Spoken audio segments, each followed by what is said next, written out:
I got some plant cuttings from someone, and we have some string of pearls and a string of bananas, but this is what I was really excited to get, a cutting of lipstick plant.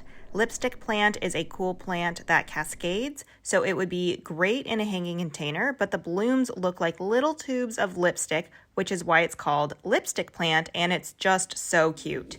This is not a rooted cutting, so let's get this properly propagated so it can root. And this is not a super big cutting, but it'll do. We can still get some roots off of it. So I am snipping the bottom leaves off, and I don't need to do more than these two because there's a node where I've cut the leaves off, and that's where the roots are going to come from. I'm going to take some rooting hormone and just dip the end of the cutting in it and make sure that the node is covered in it. You don't have to use rooting hormone, but I like to use it because it can help speed things up and it gives me more hope that my cuttings will successfully root. And then I have a little container filled with just perlite, and I'll stick this cutting straight in it and give it some water. And this is pretty much all I'll need to do other than wait. And because some plants can also be propagated from just the leaves sometimes, I'm going to try an experiment and take the leaves I removed and give them a little bit of rooting hormone and just stick them in the perlite as well.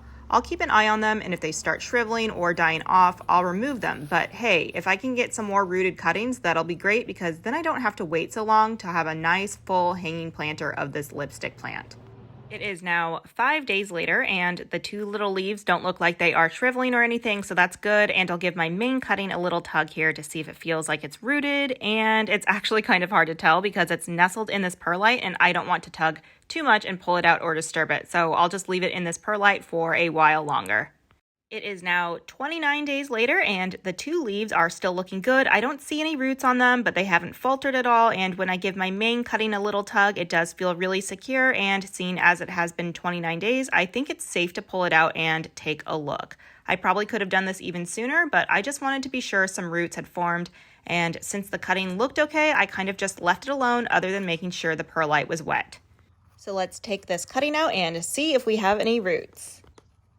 And it does look like there are some roots on this cutting, small ones, but there are definitely roots, so that is great. I could put this in a container of soil now, but I'll actually stick it back in the perlite for a while longer. It'll keep growing still, and I know people who grow some houseplants in just a pot of perlite, but as it matures, it's going to want nutrients, so a switch to soil eventually will be better, but this one is just a little baby, so I'll let it get some stronger roots in the perlite first, but it's definitely rooted.